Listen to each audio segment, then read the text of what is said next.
Justin Trudeau ये game बहुत अच्छी तरीके से कि अपने आप को प्रोटेक्ट करके और अपने पॉलिटिकल फायदे से किस तरीके से वो मीडिया का इस्तेमाल करे अपने पॉलिटिकल फायदे के लिए, अपने आप को बचाने के लिए।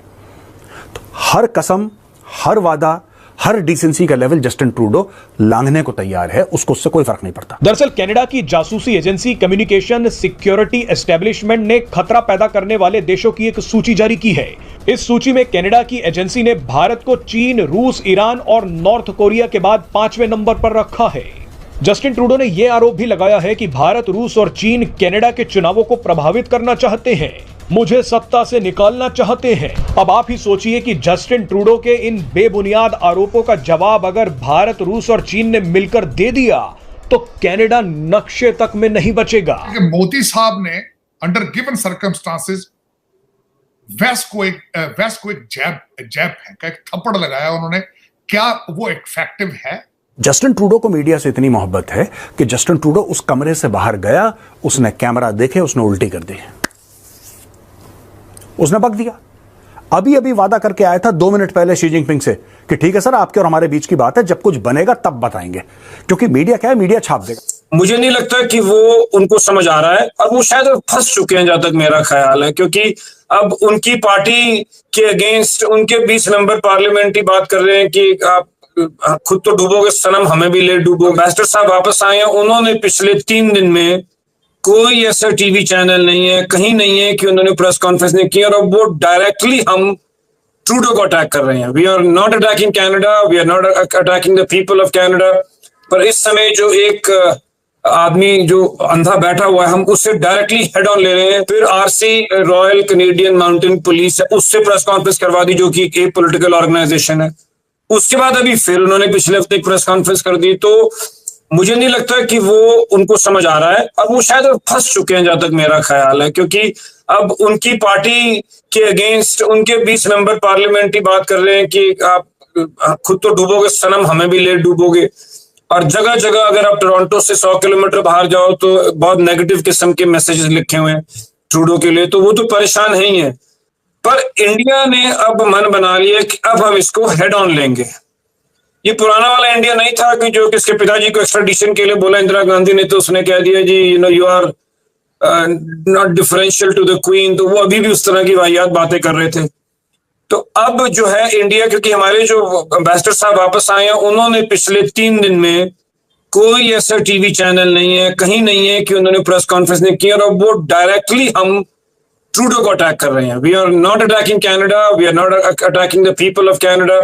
पर इस समय जो एक आदमी जो अंधा बैठा हुआ है, हम उससे डायरेक्टली हेड ऑन ले रहे हैं। हमने पन्नू की भी प्रॉपर्टी सीज करनी शुरू कर दी है। तो अब इंडिया इसमें और अग्रेसिव होगा। पूछिए क्या पूछना चाह रहे हैं। मगर मैं ये पूछना चाह रही थी आपसे कि अमेरिका और कनाडा या इस तरह की जो कंट्रीज होती हैं, उसके बारे में हमें तो यही बताया जाता है कि उनकी पॉलिसीज होती हैं, किसी प्राइम मिनिस्टर या प्रेसिडेंट के आने से कोई खास फर्क नहीं पड़ता। अमेरिका की जैसे जो पॉलिसी होगी किसी भी कंट्री को लेकर, वो ऑलमोस्ट वही फॉलो करते हैं, चाहे ट्रंप आए चाहे बाइडेन हो। ऐसे ही कनाडा के भी प्राइम मिनिस्टर कोई भी हो, चाहे ट्रूडो हो या कोई भी दूसरा आ जाए, तो उसका नाम मुझे अजीब सा लगता है, डड्डू जैसा। तो वो सॉरी मगर ये कि उनका नाम मुझे वाकई अजीब लगता है। ट्रूडो जो है वो हो या कोई भी हो, तो वो जो भी आएगा उसकी पॉलिसी भारत को लेकर या खालिस्तान मूवमेंट को लेकर या खालिस्तान के सपोर्टर्स को लेकर वही रहेगी। मुझे नहीं लगता कि ऐसा है, क्योंकि देखिए एक बात तो है कि अगर एक जिस्म में कैंसर भी आ जाता है तो उसे निकालने में टाइम लगता है।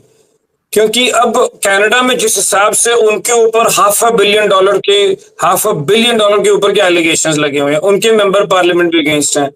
टू एन एक्सटेंट मैं आपकी बात से इत्तेफाक रखता हूं, क्योंकि जो उनके लीडर ऑफ अपोजिशन है पियर पॉलिवेयर, वो भी उन जलसों में बैठे हैं जहां पे के नाम के नारे लगा गए। अगर एक समझदार पॉलिटिशियन होगा तो उसके बाद प्रेस कॉन्फ्रेंस करेगा कि जी नहीं, मैं इससे इत्तेफाक नहीं रखता।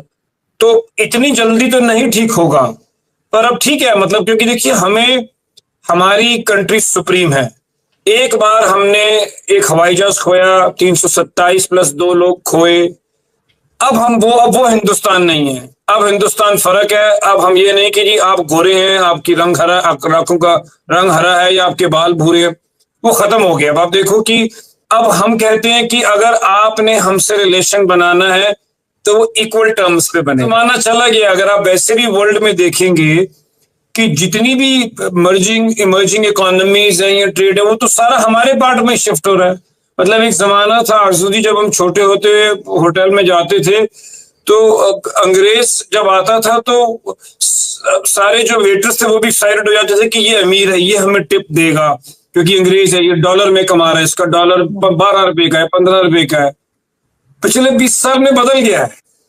अब इंडिया की अपनी इकोनॉमी, इंडिया की अपनी टूरिज्म, इंडिया की अपनी बाइंग पावर इतनी है कि मैं बड़ी माजरत के साथ कहूंगा कि अब तो यहाँ अंग्रेज आके गरीब हो जाता है, क्योंकि जब वो यहाँ आता है तो वो देखता है कि इतनी एक्सपेंसिव होने के बावजूद भी इतनी स्पेंडिंग पावर है इस कंट्री में। मतलब आज भी अगर मैं न्यूयॉर्क जाता हूं तो न्यूयॉर्क में शॉपिंग और खाना पीना हिंदुस्तान से सस्ता है बनिस्बत इसकी कि मैं दिल्ली में कहीं जाऊं। तो अब इतनी बड़ी स्पेंडिंग पावर इंडिया के पास, इतनी बड़ी इकोनॉमी है, इतनी बड़ी मिडिल क्लास क्रिएट हुई है। मतलब 80-80 करोड़ के तो अपार्टमेंट्स हैं गुड़गांव के अंदर जो कि बाय इंटरव्यू मिलते हैं। तो आप इससे अंदाजा लगा लीजिए कि अब वो जमाना गोरों का चला गया, क्योंकि ये देखो दूसरा खेल भी तो ये 5 आइज के खेल रहे हैं ना, पांचों अंग्रेजी बोलने। जय हिंद दोस्तों। तो जब आप अपने देश की बागडोर किसी बेवकूफ़ इंसान के हाथ में सौंप देते हैं तो उसके परिणाम काफ़ी गंभीर होते हैं।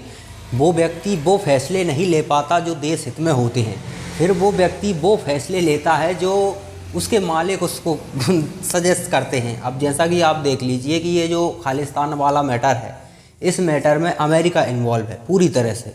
यहाँ पर टूडो मूडो ये तो बच्चे हैं, यहाँ खेल सारा अमेरिका का ही है। वो खालिस्तान का खेल क्यों खेल रहा है? क्योंकि वो जानता है कि भारत उसके लिए चुनौती बन सकता है। भारत इसी अवस्था में रहे लेकिन उसके कंट्रोल में रहे। वो चाहता है कि अगर वो 2024 के चुनाव को इन्फ्लुएंस करना चाहता था, नरेंद्र मोदी को हटाना चाहता था, तो किसी अपने व्यक्ति को बिठाना चाहता होगा। जैसे यूनुस को उसने बांग्लादेश में बिठा दिया, तो उसी तरह से भारत में भी वो किसी अपने व्यक्ति को बिठाना चाहते थे। अब जो भारत का सुप्रीम व्यक्ति जो उसके एक आदेश पर कुछ भी हो सकता है देश में, ऐसा व्यक्ति अमेरिका का दलाल है, तो वो क्या हुआ? ये गुलामी हुई अमेरिका की। तो अमेरिका का पूरी तरह से गुलाम, जैसे कि पाकिस्तान है पूरी तरह से अमेरिका का गुलाम। अमेरिका जो कहेगा वो करना पड़ता है। जिस तरह से बांग्लादेश को बना लिया है, उसी तरह से ये कनाडा है। तो कनाडा तो वही कर रहा है। हालांकि कनाडा के जो जस्टिन ट्रूडो साहब हैं, उनकी क्या समस्या क्या है कि उन्होंने ज़मीन पर कभी राजनीति नहीं की। ज़मीनी स्तर का उनको कोई अता पता नहीं है। उनको क्या है कि उनके बाप दादा भी राजनीति में रहे हैं और प्रधानमंत्री बने हैं, तो वो बंदा भी बन गया। अब उससे आप एक्सपेक्ट करो कि वो देश हित में कुछ फैसले लेगा, उसे उतना नॉलेज ही नहीं। वो तो कुर्सी बचाना चाहेगा किसी भी कीमत पर, क्योंकि वहीं रहा है, वहीं उसने ज़मीन पर कभी देखा नहीं। जो व्यक्ति ज़मीन पर आज है वो किसी महल में चला जाए और फिर उसे हो सकता है 1-2 महीना बाद ज़मीन पर वापस आना पड़े, तो वो एडजस्ट कर लेता है। लेकिन जो महल में ही है उसे ज़मीन पर आना पड़े तो बहुत समस्या होती है। वही हालत इसकी है। उस चक्कर में ये बंदा गलत फैसले लिए जा रहा है। भारत से दुश्मनी हो चुकी है इसकी पूरी तरह से। और भारत पर अभी अमित शाह पर बिल्कुल इल्ज़ाम लगा रहे हैं ये लोग, अमित शाह को टारगेट कर रहे हैं। जबकि अमित शाह का सिर्फ देश में आप देख लीजिए, देश से बाहर अमित शाह का कोई रोल ही नहीं है, लेकिन आप टारगेट कर रहे हो। टारगेट क्यों कर रहा है वो इनपुट्स अलग चीज़ होगी। हालांकि भारत सरकार ने कहा है कि सीरियस कॉन्सिक्वेंसेस परिणाम, यानी कि वो डेवलपमेंट भाषा होती है, और अगर अपना आम भाषा में कहें तो इसके बहुत बुरे नतीजे भुगतने पड़ेंगे तुमको। कनाडा सोच भी नहीं सकता, भारत वो कर सकता है। हालांकि अब कनाडा का जो प्रधानमंत्री है, और वो हम थोड़ा इंतज़ार कर रहे हैं चुनाव का। अगर अमेरिका में डोनाल्ड ट्रंप की सरकार आती है तो फिर ये खालिस्तान वाला मैटर ऑटोमेटिक दब जाएगा, क्योंकि वो सत्ता में जो लोग, डोनाल्ड ट्रंप सत्ता में जब आएगा तो उसको पता है कि देश हित में क्या है। ये आतंकवादियों का साथ लेकर आप दुनिया से कट रहे हो, क्योंकि अब जैसे कि अमेरिका इस पे सेंक्शंस लगा, उस पे सेंक्शंस लगा, इस पे लगा। अब आप पूरी दुनिया पे सेंक्शंस लगा लोगे तो फिर खुद क्या करोगे?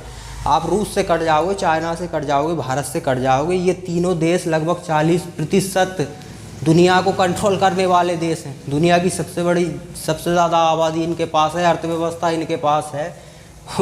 तो फिर आपके पास बचेगा क्या? बाबा जी का ठुल्लू।